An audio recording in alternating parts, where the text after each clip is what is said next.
in that paper I'm going to talk about Balaam, and it's because my paper focuses on the connection established by Levinas between ontology and idolatry. As we all know here, Levinas resisted the philosophical preeminence of ontology. His aim was to raise ethics to the level of first philosophy, and he argued that the relationship to otherness should be regarded as having precedence over perseverance in being.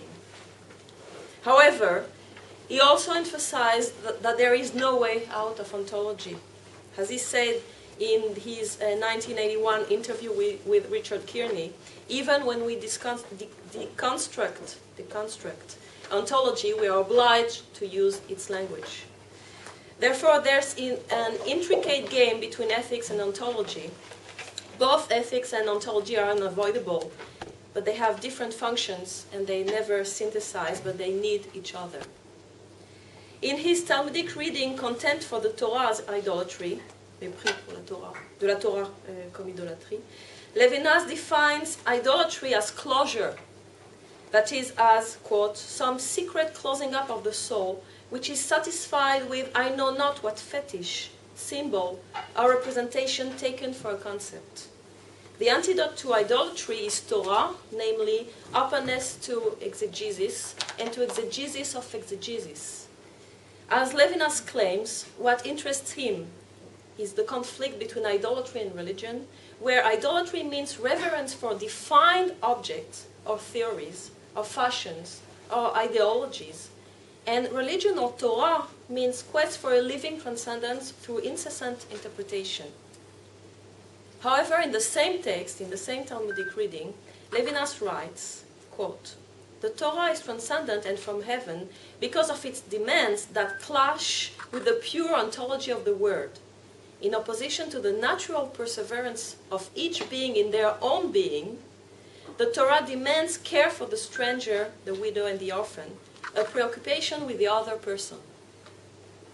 In this Talmudic reading, Torah is identified to ethics and stands in opposition to ontology, no less than to idolatry. If so, the question that must be asked, and that I'm going to ask, is that of the relationship between ontology and idolatry. My argument will be that the relationship between ontology and idolatry in Levinas is best illustrated by the biblical character of Balaam, the ambiguous prophet or sorcerer of the book of Numbers, who is not mentioned in Contempt for the Torah as idolatry, but who is nevertheless present, albeit hidden in the text. My reading of Contempt for the Torah as idolatry will follow the traces of Balaam and the meanings of idolatry up to its ontological violence, but also maybe to its necessity. As we all know the story of Balaam, I suppose, but I remind it for those who maybe forgot. The story of Balaam appears in number 22-25, and it goes as follows. Balak, king of Moab, sends a request to the eastern diviner Balaam to come and curse the children of Israel who are crossing his land on their way to Canaan. Balaam welcomes the king's emissaries, but God talks to him at night and forbids him to follow them. The king sends more prestigious emissaries with promises of luxurious gifts if Balaam accepts to fulfill his wish. God appears to Balaam at night and gives him permission to accompany the dignitaries at the condition that he will say only what God will tell him to say. And Balaam leaves to Moab on his she-ass. For an unclear reason, God gets angry that Balaam went away and puts an angel with a sword on his way. For 3 consecutive times, the donkey sees the angel, stops, and is bitten by Balaam, who does not see the divine messenger. Finally, the donkey speaks and complains that she should not be bitten and has always been loyal to her master. The Lord opens Balaam's eyes and he sees the angel. He eventually arrives to Moab for 3 consecutive times and on 3 different high places of Baal overlooking Israel. He offers sacrifices on 7 altars. When he speaks, however, he blesses Israel instead of cursing them and prophesies their victory over other nations. Then he goes back home. Later on, in Numbers 21 verse 8, he is killed by the children of Israel for no explicit reason in the text. So the story of Balaam is weird and comic. The wizard has a great reputation of success in blessing and cursing, which is echoed in Balak's word. For I know that he whom you bless is blessed indeed, and he whom you curse is cursed. It's number 22, verse 6. However, as successful and powerful as he is, he cannot control his donkey. He does not immediately see the angel of God, and his attempts to curse are transformed into blessings. The intention of the story is to emphasize the supreme power of God who surpasses even famous magicians and protects Israel in all circumstances. However, the book of Exodus already gave evidence enough that God is stronger than human magic. Therefore, nothing seems to be really new here, and one can legitimately wonder about the purpose of the story. The most surprising aspect of the episode is that Balaam is considered a vile and dangerous sorcerer in spite of his blessing of Israel. Blessings so beautiful that part of them are included in the Jewish liturgy. On the one hand, Balaam's words belong to the prayer book and are present in observant Jews' daily routine. On the other hand, the children of Israel killed Balaam in number 31, verse 8, for a reason that is clear to no one. And the rabbinic tradition dislikes him so much that he is listed in the Talmud Mishnah as one of the 4 commoners who have no portion in the world to come. The Talmud sages show no sympathy for that dubious prophet who, however, scrupulously obeyed God. They call him wicked and extrapolate on his possible misdeeds. That's in Masechet Sanhedrin, folio 105-106. This leads us to Levinas. Indeed, Talmudic folio studied by Levinas in Contempt for the Torah as Idolatry, Masechet Sanhedrin 99a-b, is a fragment of the discussion that follows the Mishnaic saying that starts with, all Israel has a portion in the world to come, and ends with the names of the 4 commoners who have no such portion, Bilam, Doeg, Achitophel, and Gehazi. Although Balaam is not mentioned in that particular folio or in Levinas' Talmudic reading, he is part of the general context of that reading. I would like to argue that in Contempt for the Torah as Idolatry, Levinas hints specifically to Balaam. Indeed, the weirdest element of the Balaam story is his speaking donkey. The donkey is one of the 2 only speaking animals of the Bible, the other being the snake of Genesis, who belongs to a paradisiacal world in which everything can happen. The donkey, however, is supposedly part of the historical world, and hence his verbal skills are so unexpected that the Mishnah, the Pirkei Avot, puts them in the list of the 10 last things created by God on the 6th day, just before the Shabbat. It's a list of miraculous events whose purpose is to stress that even that which challenges the order of creation was created by God. To say it simply, speaking beasts do not belong to the biblical mood, and the donkey poses a problem to all readers, including generation of rabbis. However, in the 6th part of Contempt for the Torah as Idolatry, Levinas writes, quote, Language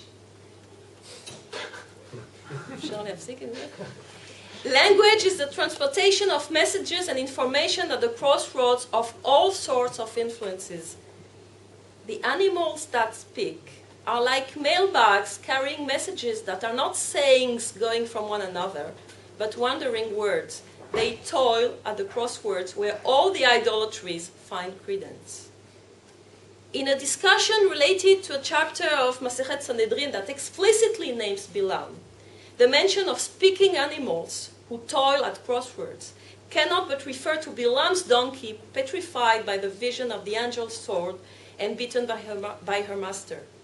Levinas keeps with the spirit of the Talmud in adding to his commentary an element that belongs exclusively to the Balaam story, the speaking animal. As it appears then, all idolatries refers to Balaam. But why would speaking animals be the manifestation of idolatry? How should we understand Balaam speaking donkey from a Levinasian perspective? So what puzzled the rabbis of the Mishnah in the donkey story was that the existence of a speaking animal defied the rules of nature, and hence they explained it as a miracle created at the very last minutes of creation. By contrast, Levinas is not perplexed at all by the possibility of miracles, but he regards speaking animals as unethical. According to him, their words are not sayings, ne sont pas des dires. We must here turn to the analysis of otherwise than being, in which Levinas establishes the distinction between saying, dire, and said, dit, which is one of the central conceptual distinctions of his philosophy. By said, dit, Levinas means our intuitive understanding of language, the linguistic expression of things. It's the manifestation of presence through language, that is, logos, or ontological language. Given that otherness or transcendence is immemorial and never present, and accordingly can never be reached or grasped by concepts, the ethical relationship between the ego and the other, namely the responsible intention toward the other, is not a said, but a saying, dire. Saying means both the intentionality of language toward the other and the difference between this move and the ontological said. Saying is dedication to the other. It's a quote from Otherwise Than Being. It's a language that does not reduce the other to concepts and hence does not turn otherness into sameness. It's the condition of all language, all communication, all said. At the very beginning, it's the second page, of Otherwise Than Being, Levinas explains that the said functions like an oracle. Quote, is not the fateful dead end in which being immediately includes the utterance of being's other, l'énoncé de l'autre de l'être. Not due to the grasp the said has over the saying, to the oracle in which the said is immobilized. Then would not the bankruptcy of transcendence be but that of a theology that thematizes the transcending in the logos, assigns a turn to the passing of transcendence, congeals it into a world behind the scenes, and installs what it says in war and matter, which are the inevitable modalities of the fate woven by being in its interest. Why does Levinas use the metaphor of oracle to characterize the said? Because he sees in oracles paradigms of closure. Being divine, they cannot be ignored, contested, or refused, but they are not open to endless exegesis, namely to otherness. Oracles can be heuristically interpreted, but they have one single meaning. What we understand here is that for Levinas, the refusal of transcendence is found both in non-openness to the other person and in non-openness to exegesis, namely to otherness in texts. Such a refusal means closure in relationships with people and with books. As a result, ontology and idolatry share common features. Vice versa, openness to the other person and textual exegesis proceed from the same ethical impulse. The ability to welcome the infinite in people is similar to the ability to look for the infinite beyond the verse.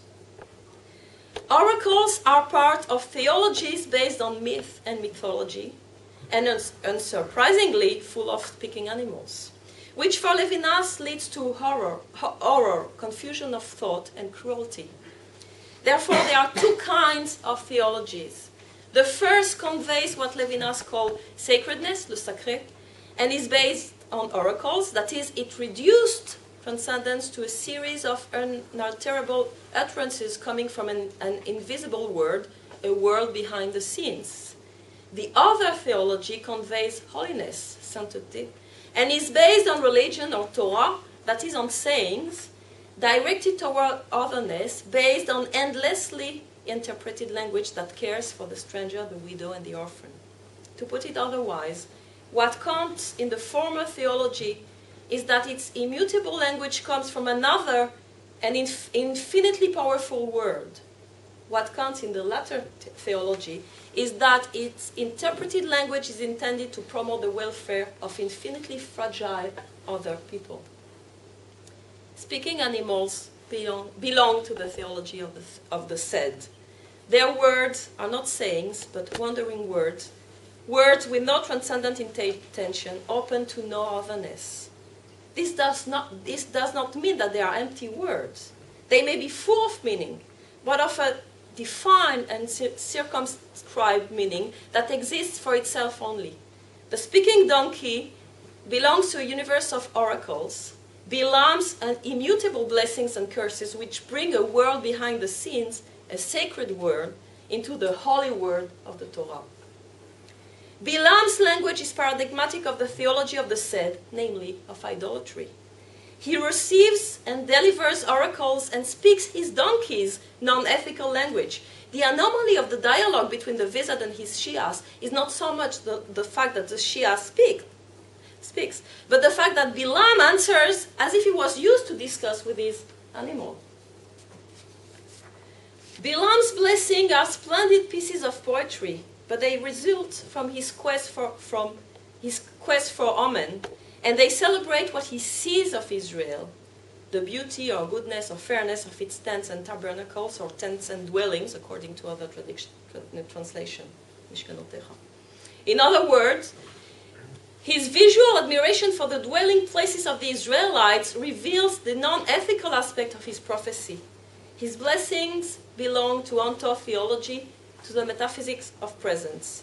Balaam is impressed by what he sees and foresees thanks to magical signs or to aesthetic and ecstatic panoramic contemplation of the people of Israel. It must be emphasized that the use of omens and sorcery is explicitly regarded by Levinas as part of the metaphysics of presence.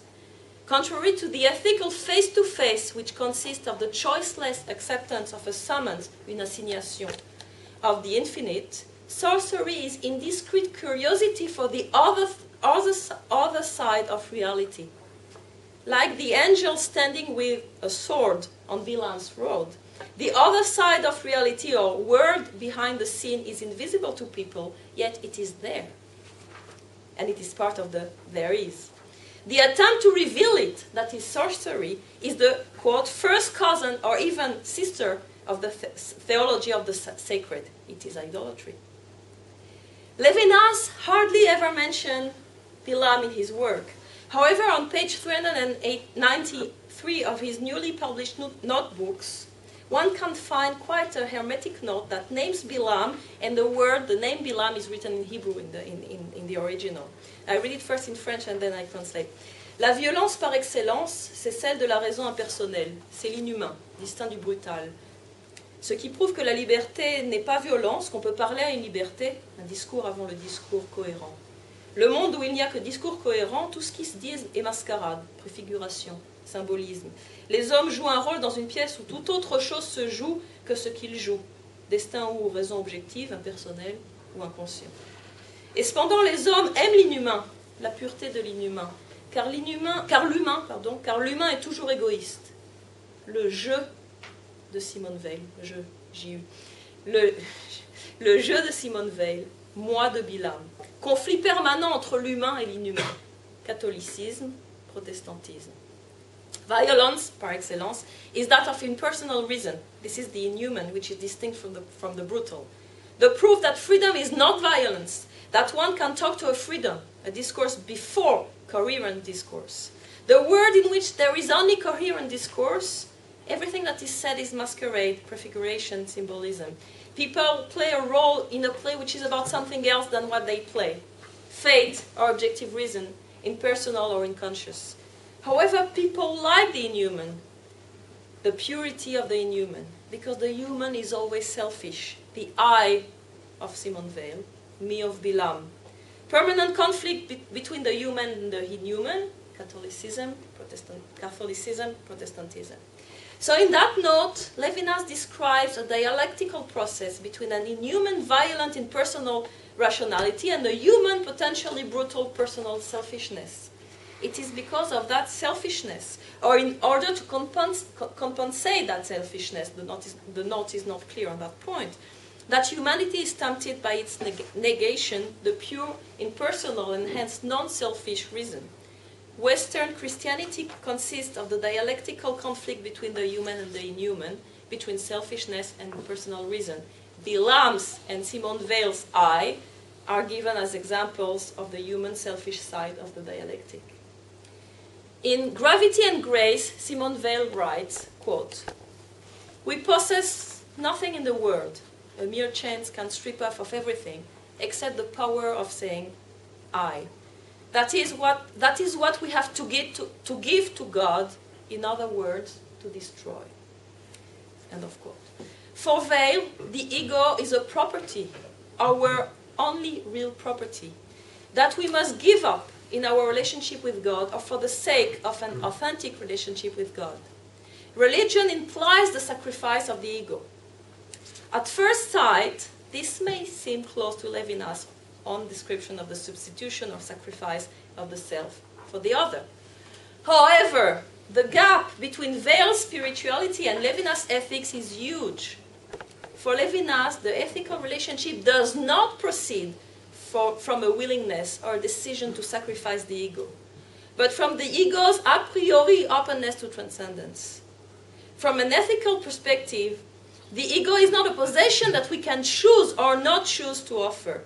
It's in itself a movement toward exteriority and intention toward the other, as is made clear in the chapter Substitution of Other Worlds Than Being. And here's the quote. Responsibility for the other means an openness in which being's essence is surpassed in inspiration, outside of all mysticism. In its respiration, the possibility of every sacrifice for the other, activity and passivity coincide. The ego is not an entity capable of expiating for the others. It is original expiation, involuntary. ויש בעיה בתרגום כי כתוב voluntary. שם. But in French it is involuntary, for it is prior to the will's initiative. In other words, the I described by Vail is nothing but the ontological ego, the selfish ego, which is in itself and for itself, a being that can perhaps be offered as a gift or as a sacrifice, but which cannot be part of an a priori relation and obligation toward otherness, that is, toward infinity. The God who receives the destruction of the ego as a gift or sacrifice is a partner in the trade. He likes receiving human offerings. He is defined as the recipient of sacrifices. He is an anthropomorphic creature coming straight from mythology. Neither Vail's egoist sacrifice of the ego nor Balaam's ram sacrifices are comparable to Levinas' ethical substitution, which is neither a voluntary act of self-denial nor a cultic ceremony that would create a privileged link to the divine, but an awakening to the weakness of the other. And therefore, a few pages later in the same notebook, Levinas writes, a montré comment la notion religieuse chrétienne de Dieu est nécessairement mythique et idolâtre. Dieu et idole coïncident. To show how the religious Christian notion of God is necessarily mythical and idolatrous. God and idol coincide. Balaam is not only an idolater and a prophet of the theology of the said, he's an archetype of it. Traditional and critical biblical commentaries have emphasized the similarities between his story and Abraham's story in the book of Genesis, or more exactly the fact that Balaam appears to be a reflection image of Abraham, a kind of counter-Abraham. This is very important because for Levinas, Abraham's journey incarnates the movement without return, which is paradigmatic of the ethical move. Quote from La Trace de l'Autre, the trace of the other. The heteronomous experience we seek would be an attitude that cannot be converted into a category, and whose movement unto the other is not recuperated in identification, does not return to its point of departure. To the myth of Ulysses returning to Ithaca, we wish to oppose the story of Abraham, who leaves his fatherland forever for a yet unknown land, and forbids his servant to even bring back his son to the point of departure. Like Ulysses' Odyssey, Balaam's mythical journey ends at home. The Bible, usually scant with details, curiously emphasizes his return with no less than 3 verbs. Vayakam, Vayelech, Vayashab. Numbers 24, verse 25. However, there's a major distinction to make. Contrary to Ulysses, the purpose of Balaam's trip is not the reappropriation of his own self, his wife, his home, his kingdom, namely his perseverance in being, but Israel's perseverance in being. Balaam went to Moab and back to prophesy Israel's greatness and victories. the great representative of idolatry unto theology, blessed Israel, and he whom he blesses is blessed indeed. In other words, Israel beneficiated from the blessings of a sorcerer. Could it be, therefore, that the theology of the said is useful to Israel? In his talk at the École Normale Israélite Orientale given in 1987 at the reception celebrating his 80th birthday, Levinas made a brief but highly significant reference to a passage in the Talmud, Masechet Zvachim 116a, where Balaam is quoted as saying, in effect, the Torah is the book of peace. Of all the nations, it is Balaam HaRasha who recognized the fact that the Torah is a book of peace. It is Balaam HaRasha who is able to quote, Hashem Yivarech Tamo B'Shalom. As it seems, therefore, idolatry with all its evils is needed to appreciate transcendence. Without ontology, we cannot appreciate ethics. That is perhaps why Jews began their prayers every morning with a very Heideggerian exclamation, Ma tovu olecha Yaakov, mishkanotecha Israel. But they do not end their prayers with that exclamation. They go beyond it. Thank you very much.